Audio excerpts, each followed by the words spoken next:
स्वस्थ होंगे, सुरक्षित होंगे। देखो उस संधारित्र की धारिता बढ़ाने के लिए हमें उसके विद्युत क्षेत्र या विद्युत विभव को कम करना होता है। उस कम करने के लिए हमने क्या किया था कि एक दूसरी प्लेट उसके पास में लेके आए थे, तो उसकी वजह से उसका विद्युत क्षेत्र कम हो गया था। और उसके साथ साथ अपन ने ये भी देखा था कि अगर आप उसके अंदर पैराविद्युत पदार्थ भी भर देते हो तो भी विद्युत क्षेत्र कम हो जाता है। और हमने ये भी बताया था कि पैराविद्युत पदार्थ होते क्या है, सामान्यतः अचालक होते हैं। अचालकों को क्या कहा जाता है, पैराविद्युत कहा जाता है, ठीक है, पैराविद्युत पदार्थ कहा जाता है। और ये अचालक दो तरह के होते हैं, ध्रुवीय अणु होते हैं और अध्रुवीय अणु होते हैं। ध्रुवीय अणु में भी आपको ये बताया था कि उनके जो धनावेश या ऋणावेशों के केंद्र जो की स्थिति होती है वो एक दूसरे के संपाती नहीं होती है, अलग अलग होती है। जबकि अध्रुवीय में धनावेश व ऋणावेशों के केंद्रों की स्थिति क्या होती है, संपाती होती है। इसी कारण से जो ध्रुवीय अणु है उनका स्वयं का स्थायी द्विध्रुव आघूर्ण होता है और अध्रुवीय अणु का स्वयं का अस्थायी द्विध्रुव आघूर्ण होता है। यानी विद्युत क्षेत्र की उपस्थिति में तो वो द्विध्रुव की भांति व्यवहार करते हैं और विद्युत क्षेत्र की अनुपस्थिति में वो द्विध्रुव की भांति व्यवहार नहीं करते हैं। तो फिर चुनाव किसका करें, चुनाव अपन करते हैं अध्रुवीय अणु का। ध्रुवीय अणु का क्यों नहीं कर सकते, क्योंकि उनका स्वयं का द्विध्रुव आघूर्ण होता है। उससे नुकसान क्या, उससे नुकसान ये कि वो विद्युत क्षेत्र हटाने के बाद में भी उनका द्विध्रुव आघूर्ण बना रहता है, ठीक है, यानी उनके अंदर जो विद्युत क्षेत्र उत्पन्न होता है वो कुछ देर तक बना रहता है, ठीक है। जबकि हमें इंस्टेंट चाहिए, जैसे ही अपन ने विद्युत क्षेत्र हटाया बाह्य विद्युत क्षेत्र, तो उनका द्विध्रुव आघूर्ण क्या हो जाना चाहिए, शून्य हो जाना चाहिए। तो इसलिए हम ध्रुवीय का यूज ना करके, उपयोग ना करके अध्रुवीय अणु का उपयोग करते हैं पैराविद्युत पदार्थों के रूप में। अब पैराविद्युत पदार्थ है वो अगर हम संधारित्र में प्रयोग लाना चाहें तो किस तरह से लाएंगे, तो उसके पहले अपन पैराविद्युत पदार्थ जो है उनका विद्युत क्षेत्र में एक बार व्यवहार वो विस्तृत रूप से देखते हैं। मैंने ये तो आपको बताया कि विद्युत क्षेत्र में लाने पर उनका द्विध्रुव आघूर्ण होता है और विद्युत क्षेत्र में लाने हटाने पर द्विध्रुव आघूर्ण निरस्त हो जाता है। लेकिन किस तरह से, देखो एक बार यहाँ पर अगर वापस से अध्रुवीय अणु की चर्चा करते हैं, ठीक है। अध्रुवीय अणु क्या होते हैं, देखो ये अध्रुवीय अणु है। मान लो अध्रुवीय अणु क्या था भाई, ये इस तरह के अणु थे कि जिनके धनावेश और ये थे इनके बाहर ऋणावेश, इस तरह से ये अध्रुवीय अणु था। जब आप विद्युत क्षेत्र यहाँ पर क्या है, 0 है। अब आप विद्युत क्षेत्र लगाते हो, मान लो इस दिशा में आपने विद्युत क्षेत्र लगाया, इस दिशा का मतलब क्या हो गया, यहाँ धनावेश है और यहाँ क्या है, ऋणावेश है, ठीक है। तो होगा क्या, होगा ये कि ये सारे ऋणावेश एक तरफ हो जाएंगे और ये सारे धनावेश एक तरफ हो जाएंगे। तो देखो ये आपके पास स्थिति बन जाती है, ठीक है। ये स्थिति इस तरह से बन जाती है कि ये सारे धनावेश तो एक तरफ हो जाते हैं और ये सारे ऋणावेश एक तरफ हो जाते हैं। लेकिन इसके साथ साथ एक और देखो, इसका आकार भी बिगड़ जाता है। कैसे बिगड़ जाता है, मान लो ये ध्रुवीय अणु था कि इसके ये ऋणावेश और ये धनावेश एक तरफ हो गए, तो देखो विद्युत क्षेत्र है, इस धनावेश पर बल लगाएगा F बराबर QT लगाएगा, जहां Q क्या है, ये धनावेश है, और इधर विद्युत क्षेत्र ऋणावेश पर बल लगाएगा F बराबर माइनस QE। इस वजह से इसके अंदर क्या होगा, खिंचाव होगा। खिंचाव होने से इसकी आकृति जो है वो गोल ना रहकर इस तरह से हो जाती है, ठीक है, यानी एक तरफ ऋणावेश हो जाता है, एक तरफ धनावेश हो जाता है, इस तरह से।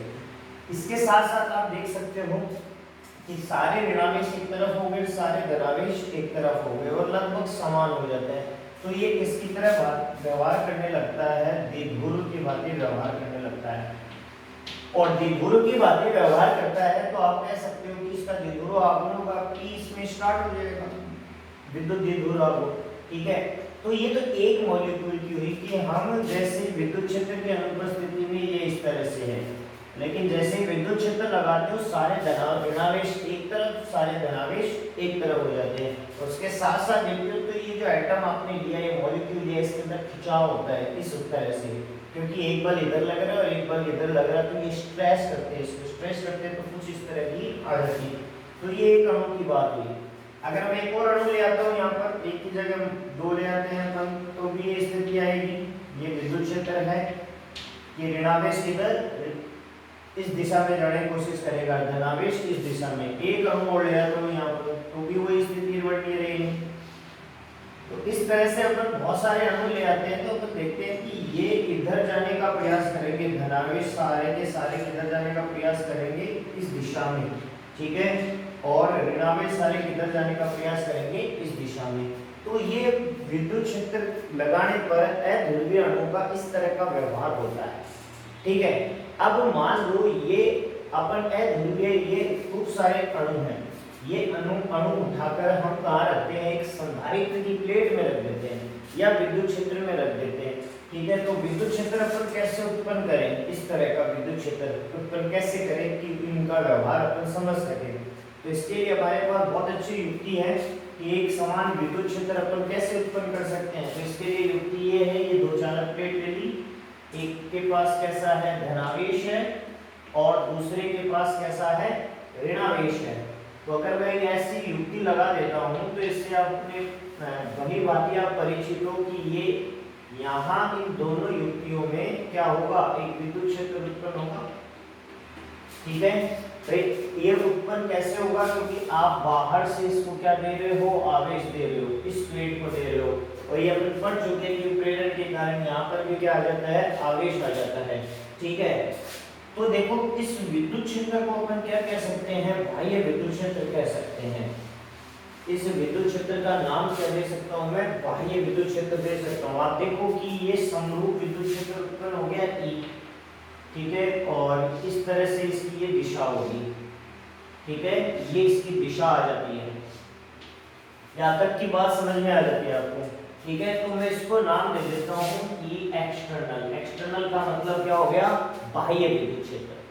अब क्या करते हैं हम, अब इसके अंदर हम एक पैरावैद्युत पदार्थ लेके आते हैं। पैरावैद्युत पदार्थ लाया मैं, तो देखो ये पैरावैद्युत पदार्थ का एक अणु लाया, बताओ क्या होगा, इस पैरावैद्युत पदार्थ का ऋणावेश सारा इधर चला जाएगा धनावेश की तरफ, और धनावेश सारा आ जाएगा ऋणावेश की तरफ। एक अणु और रखता हूं, तो एक अणु मान लो ऐसे रखा, लेकिन वो क्या ऐसे रहेगा, आप कहोगे नहीं रहेगा सर, ये अणु किधर हो जाएगा, संरेखित, ऐसे संरेखित हो जाएगा। तो मतलब इसकी स्थिति क्या बनेगी, ये नहीं बनेगी, इसकी स्थिति क्या हो जाएगी, इस तरह से हो जाएगी। एक अणु मान लो आपने ऐसे रख दिया, लेकिन क्या ये ऐसे रह पाएगा, नहीं रह पाएगा। ये ऋणावेश किधर शिफ्ट हो जाएगा, धनावेश की तरफ, और ये धनावेश किधर शिफ्ट हो जाएगा, ऋणावेश की तरफ। तो ये अणु की वास्तव में स्थिति देखिए अपन, तो ये अणु क्या बन जाएगा, इस तरह से बन जाएगा। तो ऐसे बहुत सारे अगर मैं अणु ले लूं एक साथ, तो ये आपके पास अणु आ गए, ठीक है। देखो वास्तव में मैंने किया क्या है, मैंने यहाँ ये खूब सारे अणु लिए हैं, ठीक है, ये प्लस माइनस और ये प्लस माइनस, ठीक है। तो तीन तीन अणु ले लेते हैं अपन, माइनस प्लस माइनस प्लस। देखो वास्तव में हम कर क्या रहे हैं, वास्तव में ये प्लेट है, इस प्लेट के अंदर मेरे पास ऐसे खूब सारे अणु थे, ठीक है, ये खूब सारे अणु थे, एक साथ झोले में भर के लेके आया। मेरे पास झोला है, बहुत बढ़िया झोला है, दिखाऊंगा आपको। तो कुछ झोले के अंदर मैं भर के लाया इन अणुओं को, ठीक है, और अणुओं को लाके और इसके अंदर ठूस ठूस के भर दिया। जैसे कभी आटा पिसवाने गए हो, तो आटा चक्की के अंदर जाओ, गेहूं पिसवाने जाते हो, तो वहां पर ये टिन होता है आपके पास। अब उसके अंदर आपने गेहूं डाल दिए, गेहूं आटा अब ये ने आपको एकदम पीस के तैयार कर दिया है, तैयार कर दिया तो ऐसे एकदम ठूस ठूस के भरा है इसके अंदर, ठीक है, ये ठूस ठूस के भर दिया। तो वास्तव में वो जो गेहूं है, जो आपके पिसे हुए गेहूं है, वो जो आटा है, वो वास्तव में क्या है, मान लो एक बार एज्यूम करो, कोई दिक्कत नहीं है, आपको कुछ नहीं जाएगा मानने में कि हमने क्या मान लिया, ये क्या है आपका पैरावैद्युत पदार्थ, ठीक है। तो ये पैरावैद्युत पदार्थ एग्जैक्टली इस तरह से टच कर रहा है इसके सरफेस को, ऐसे इस सतह को टच कर रहा है, ठीक है। और ये इस पैरावैद्युत पदार्थ के जो अणु हैं, वो एक बार अपन माइक्रोस्कोप साथ में लेके जाएंगे तो अपन देखते हैं कि ये इस तरह से अणु है वास्तव में, ठीक है। तो आप देखो ये अणु अपन ने लिए, तो अब इन अणुओं के कारण देखो क्या होगा कि एक विद्युत क्षेत्र बनेगा। देखो पहले एक अणु की बात करो आप, ऋणावेश धनावेश, और इसके कारण देखो धनावेश से विद्युत क्षेत्र की दिशा किधर से किधर होती है, धनावेश से ऋणावेश की। दूसरा एक और अणु ले आए अपन, प्लस माइनस, फिर से देखो विद्युत क्षेत्र की दिशा किधर से किधर हो जाएगी, धनावेश से ऋणावेश की ओर। चलो एक अणु और ले आया, ये ले आया मैं, फिर से दिशा देखो किधर से किधर बन रही है, धनावेश से ऋणावेश की ओर बन रही है। तो अब आपने क्या निष्कर्ष निकाला, आपने ये निष्कर्ष निकाला कि सर यहाँ पर भी एक विद्युत क्षेत्र उत्पन्न हो गया है जिसकी दिशा ये बन मिल रही है आपको, धनावेश से ऋणावेश की ओर, धनावेश से ऋणावेश की ओर। ठीक है जी।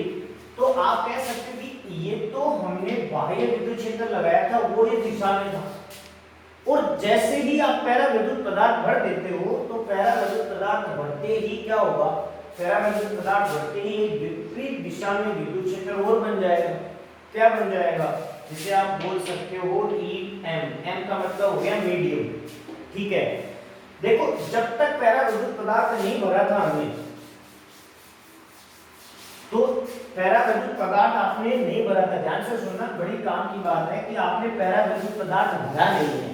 ठीक है, एक बार के लिए मान लो आपने नहीं भराया, और एक बार के लिए ये भी मान लो कि ई जो है आपने लगाया है यहाँ पर विद्युत क्षेत्र, यहाँ मान लो ई एक्सटर्नल है वो 100 वोल्ट हो रहा है, मैं 100 वोल्ट, मेरे को 100 बड़े पसंद है तो मैं 100 का ही एग्जांपल लेता हूँ कि मान लो इन प्लेट के मध्य कितना विद्युत क्षेत्र उत्पन्न हो रहा है, 100 वोल्ट हो रहा है। ठीक है, और इस 100 वोल्ट की दिशा है ये, सॉरी विद्युत क्षेत्र उत्पन्न हो रहा है 100 वोल्ट पर मीटर हो रहा है, चलो मीटर में लगा दिया विद्युत क्षेत्र तो 100 वोल्ट पर मीटर उत्पन्न हो रहा है विद्युत क्षेत्र, और इसकी दिशा है ये। अब जब आप ये पैरा विद्युत पदार्थ रखते हो तो इसके कारण देखो इस दिशा में एक विद्युत क्षेत्र और उत्पन्न हो जाता है। ठीक है, एक विद्युत क्षेत्र और उत्पन्न हो जाता है तो इसकी दिशा इधर है, और मान लो ये 30 वोल्ट उत्पन्न हुआ।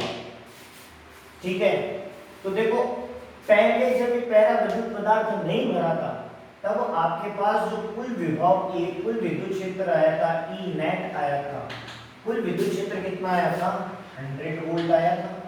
ठीक है, अब की बात देखो ई नेट कितना आएगा, ई नेट ये बराबर किसके हो गया, एक्सटर्नल के हो गया क्या, कि आपने जो बाह्य लगाया था उसके बराबर, ये इसके दोनों प्लेटों के मध्य कुल।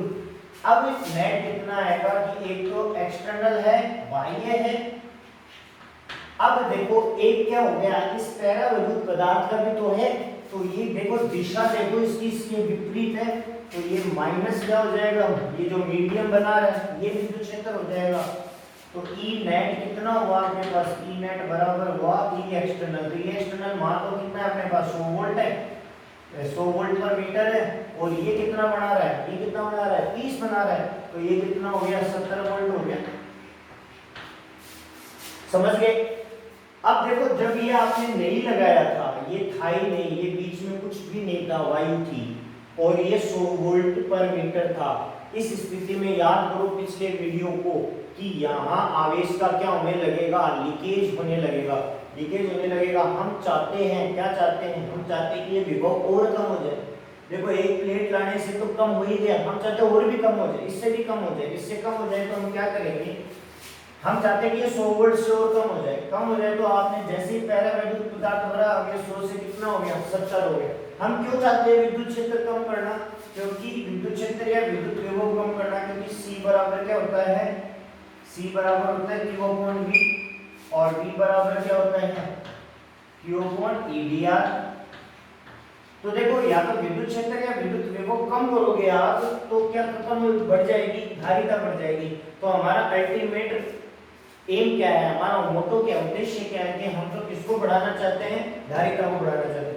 धारिता को बढ़ाने के लिए हमें कम किसको करना पड़ेगा, विद्युत क्षेत्र को। विद्युत क्षेत्र देखो पहले 100 था, लेकिन जैसे ये माध्यम आ जाता है 100 से देखो गिर के कितना हो गया, 70 हो गया। एग्जांपल ये मैंने 100, जरूरी नहीं है 100 हो, तो ये 70 हो गया, तो 100 से गिर के कितना हो गया, 70 हो गया, और 70 हो गया तो देखो ई कम हो गया, ई कम हो गया तो बढ़ जाएगी क्या, धारिता बढ़ जाएगी। तो देखो यहाँ ये पैरा विद्युत पदार्थ है, इनके कारण एक नया विद्युत क्षेत्र उत्पन्न हो जाता है, कितना हो जाता है, sigma upon sorry E M हो जाता है। अब देखो यहाँ इस जगह पर भी इस पैरा विद्युत पदार्थ है, ये था पैरा विद्युत पदार्थ, तो देखो ये इसका धनावेश धनावेश धनावेश, और इधर देखो ऋणावेश ऋणावेश ऋणावेश और ये धनावेश धनावेश धनावेश, इनके पास में ये धनावेश ऋणावेश थे। तो देखो ये वाला इस परावैद्युत पदार्थ का जो हिस्सा है, ये वाला हिस्सा, ये किसके साथ अटैच है? प्लेट के साथ जुड़ा हुआ है। ये वाला हिस्सा किसके साथ जुड़ा हुआ है? प्लेट के साथ जुड़ा हुआ है। यानी यहाँ ये जो जितना चार्ज आ रहा है, ये आवेश आ रहा है, ये सारा कहाँ चला जाएगा? प्लेट के ऊपर चला जाएगा, ठीक है, प्लेट के इस भाग पर। और ये वाला जो चार्ज है वो कहाँ चला जाएगा? आवेश कहाँ चला जाएगा? प्लेट के इस भाग पर जो टच में है। वही आपने गेहूं पिसने वाली बात कि तो गेहूं का कौन सा हिस्सा है? मान लो आपने टिन का पिपा ना लेके, आपने टिन का जो बॉक्स ना लेके आपने गत्ते का बॉक्स लिया है, तो अगर आप यहाँ से मान लो पानी गिराना शुरू करो तो सबसे पहले कांटेक्ट में कौन सा आएगा? जो इस सरफेस के कांटेक्ट में था, जो इसके संपर्क में था, ये वाला पोर्शन। ठीक वैसे ही यहाँ पर ये एक नया आवेश उत्पन्न हो जाएगा, ठीक है। तो एक नया विद्युत क्षेत्र बना, ये वाला कितना बना? अब इसकी गणना करते हैं। तो गणना करोगे आप तो यहाँ देखो आपके पास इन प्लेटों के मध्य देखो विद्युत क्षेत्र कितना आएगा। सबसे पहले तो कहते हैं परावैद्युत की अनुपस्थिति में देखो प्लेटों के मध्य परावैद्युत पदार्थ नहीं लिया आपने, ठीक है।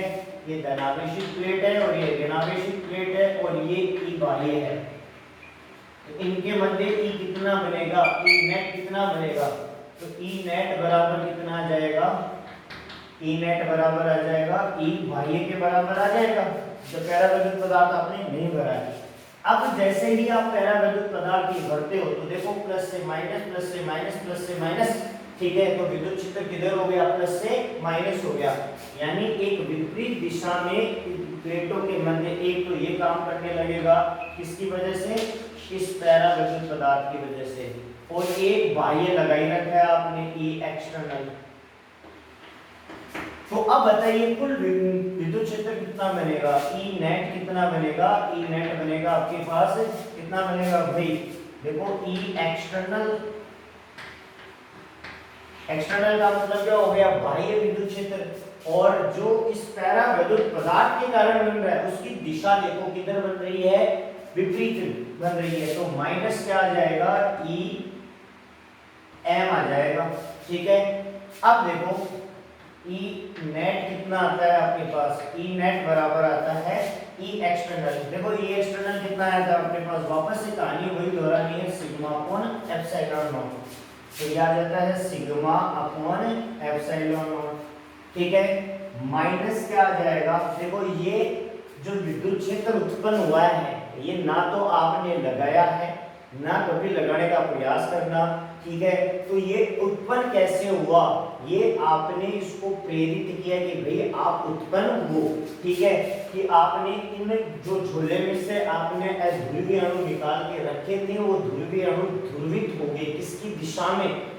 विद्युत क्षेत्र की दिशा में। उन्हें प्रेरणा मिली कि आप इस दिशा में सीधे हो जाइए। तो प्रेरणा मिलने की वजह से यहाँ जो विद्युत क्षेत्र हुआ वो विद्युत क्षेत्र क्या कहलाएगा? प्रेरित विद्युत क्षेत्र। यानी ये ईएम जो है वो क्या कहलाता है? प्रेरित विद्युत क्षेत्र कहलाता है, ठीक है। तो ये प्रेरित विद्युत क्षेत्र कहलाएगा। तो ईएम कितना आ जाएगा अपने पास? ईपी। पी का मतलब हो गया पोलराइज्ड, प्रेरित, ध्रुवित, ठीक है। तो सिग्मा पी नाम दे देता हूँ इसका, sigma pi upon epsilon naught आ जाता है, ठीक है। तो यहाँ से एप्सिलॉन नॉट अगर मैं कॉमन लूँ तो कितना आएगा मेरे पास? E net is equal to 1 upon epsilon naught, और ये कितना आ जाता है? अब एप्सिलॉन नॉट तो इस मीडियम में है तो ये आ जाता है एप्सिलॉन एम। तो ये आपके पास विद्युत क्षेत्र आएगा इन प्लेटों के मध्य इतना। तो आप देख सकते हो कि यहाँ जो विद्युत क्षेत्र है, नेट विद्युत क्षेत्र, वो पहले की तुलना में क्या होता जा रहा है? कम हो जाएगा। और कम हो जाएगा तो ऑब्वियसली हम किसकी वैल्यू बढ़ा देंगे? सी की बढ़ा देंगे। एक बार फिर से दोहरा देता हूँ कि सी बराबर क्या होता है? क्यू अपॉन वी होता है, या सी बराबर क्यू अपॉन ई डी होता है। तो आप अगर ई के मान को घटाओगे तो ऑब्वियसली बढ़ क्या जाएगा, Vc बढ़ जाएगा संधारित्र की धारिता। तो हम आसानी से देख सकते हैं कि यहाँ अगर परावैद्युत पदार्थ को रख दिया जाए किसी भी संधारित्र के अंदर तो उसकी धारिता बढ़ जाती है। ठीक है, तो धारिता किस तरह से बढ़ती है, क्योंकि अध्रुवीय अणु हैं, जब उनको विद्युत क्षेत्र में रखा जाता है तो वो ध्रुवित हो जाते हैं और एक द्विध्रुव की भांति व्यवहार करने लगते हैं। इसके कारण क्या होता है, एक विपरीत दिशा में विद्युत क्षेत्र उत्पन्न हो जाता है और ये जो विद्युत क्षेत्र होता है आरोपित विद्युत क्षेत्र के विपरीत होने की वजह से ये जो प्लेटों के मध्य कुल जो विद्युत क्षेत्र मिलेगा आपको, जो नेट विद्युत क्षेत्र मिलेगा वो पहले की तुलना में क्या मिलेगा, कम मिलेगा। तो इस प्रकार से हम संधारित्र की धारिता को बढ़ा सकते हैं।